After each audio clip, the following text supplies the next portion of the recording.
here today with Colette Trail from Coconut Mountain Lakes Realty, and I'm with David Hartung, and then what did I say, Clarissa, right? Wimmers. Wimmers. Okay, that was hard for me to say. And they are with the Farms to Family Fund from Wayne County. And I wanted to take some time and interview them today because they are having a big fundraiser, and a lot of people don't know about the organization. And I really want them to, everybody in Pike, Wayne County, people even visiting, to help them out because it's a great program. So for those who are new to your program, the Wayne Farms to Family Fund, Wayne County, can you tell us more about it? So originally we started during the pandemic when our county commissioner and the local businessmen were talking about families who couldn't pay bills and that they were out of food. So that was the emergency relief program, which grew to be renamed as the Farms to Families program. So the Farms to Families program is more of a business model where we work with our local farmers to purchase farm fresh produce, milk, and eggs that we distribute to our Wayne County food pantry system.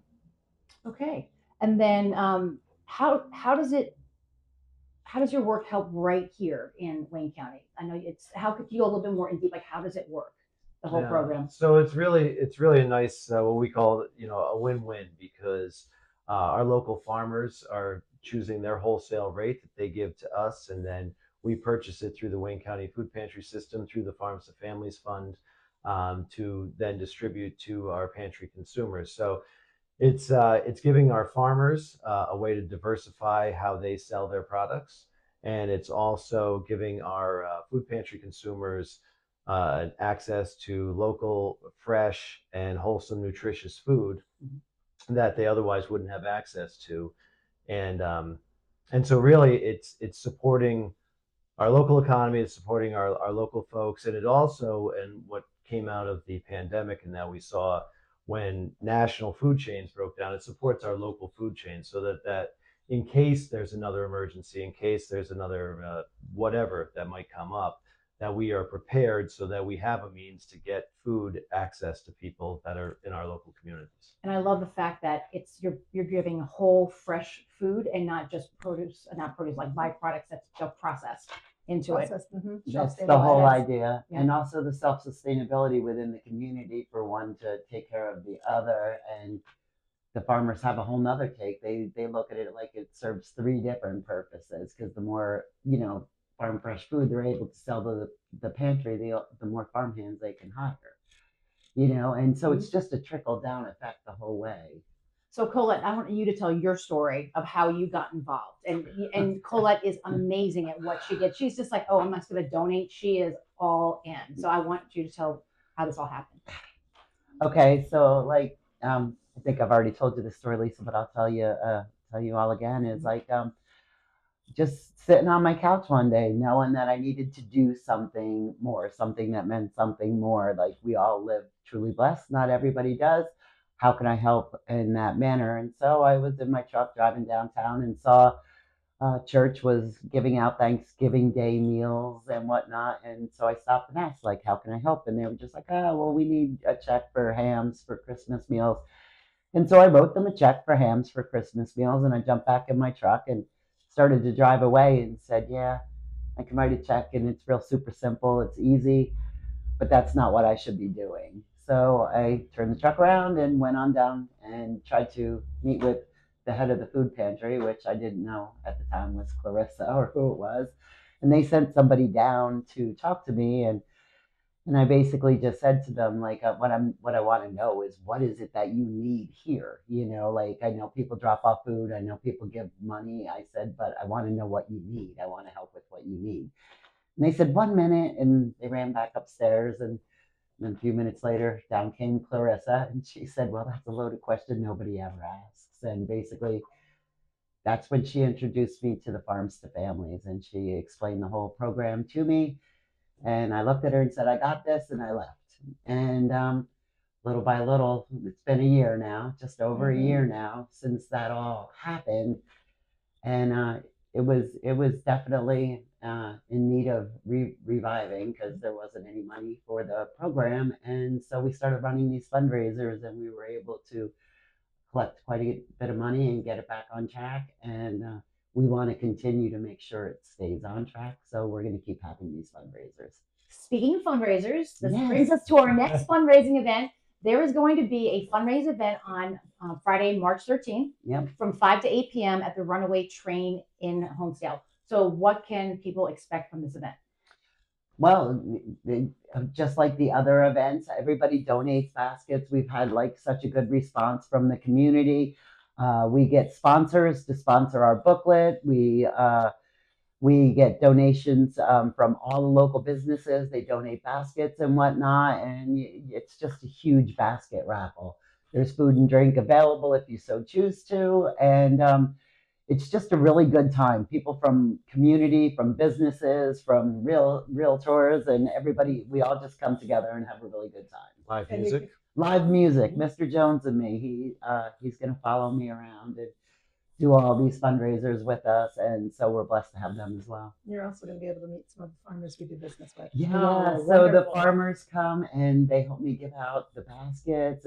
They were just amazing, and it's just a treat. You get to meet all walks of life, and basically everyone within our community. You know, not everyone, but there's a lot of people from all different walks of life that show up for these things, and it's just a huge amount of fun. Right, and I was there last year in the beginning for a bit, and Yeah. it was packed. There were so many people there, so the community really came together to help support.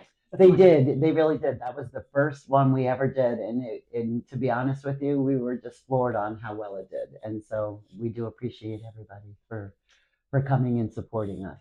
And I think the other part that's you don't think about as much, but it's raising the awareness.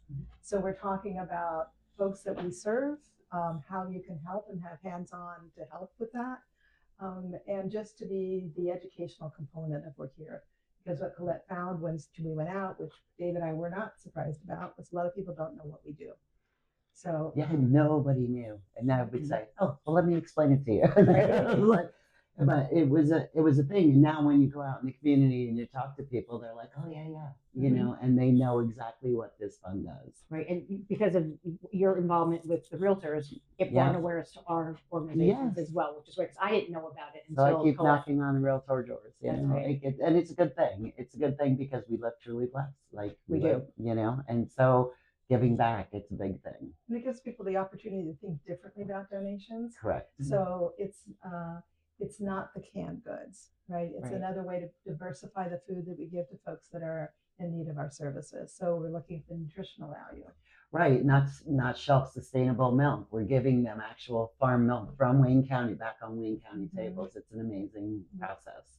And it helps to shift the culture a little bit too. That we've found that a lot of times we have a lot of promotions in our community about supporting small business, but people don't always look at farmers as small business owners. And so now it's an opportunity for the public to kind of look at and view our local agriculture a little differently, and as they are small business owners, and that's who we're helping to support through this fund as well. Right. And that's so true because they work so hard. You know, they're like morning till dusk. You know, the farmers are out there doing this, and so again. And the other part is we're not there looking for our handout to help for the to give us food. We're looking at it as much as we can as a business model here with the pantry system to do business with our local farmers. Right. That's amazing. And then for anyone who cannot attend the event in person, how else can they help? So there's lots of ways. We have a website that you can go to and learn about our history, what we do. There's an opportunity to volunteer. You can call us. We'll find a place for you. Lots of ways to help out. Also, you can go to the Wayne County Community Foundation.org and you can just click donate, and it'll you can type right in farms to families and donate whatever you want right through the Wayne County Community Foundation. Excellent. Just don't forget to tag it farms to families. Right, and which brought me to my next question: what is the best way for people to contact you or reach out to you if they have any questions or if they want to volunteer or donate? So I think the website, which is Wayne County Farms to Families Fund.org. Okay. And they can also call the office at 570-253-4262. And when the menu comes up, the prompt of 0. Prompt of 0, okay. And also, if they want to help with the fundraiser, they can reach out to me and at 570-493-1027. They can donate baskets, or if they need me to pick up a check because they're not computer savvy or whatever issue is, I will do the running and I will make sure it happens. You're fabulous. I You have such a big heart. We love you. try, I really do. Thank you for that. And before we wrap up, is there anything else that you would like everyone to know about Farms to Families Fund? I think we've covered it, but for me, it's there's a lot of people to thank for this this fund sort of getting started. Like we said, our commissioners helped organize it. The Community Foundation supports the fund, and our local businesses have supported it. Colette and a team of volunteers has really spearheaded this effort to fundraise for it, and Clarissa's leadership through the Wayne County Food Pantry system has really made this all happen, and these collaborations between our farmers, our volunteers, our businesses. Okay, so mark your calendars. Friday, March 13th, 5 to 8, runaway train in Honesdale on 2 Chapel Street. You're going to join Colette, David, Clarissa, and myself. I will be there. And if you have any questions, you have the contact information, and we look forward to seeing you in about 2 months.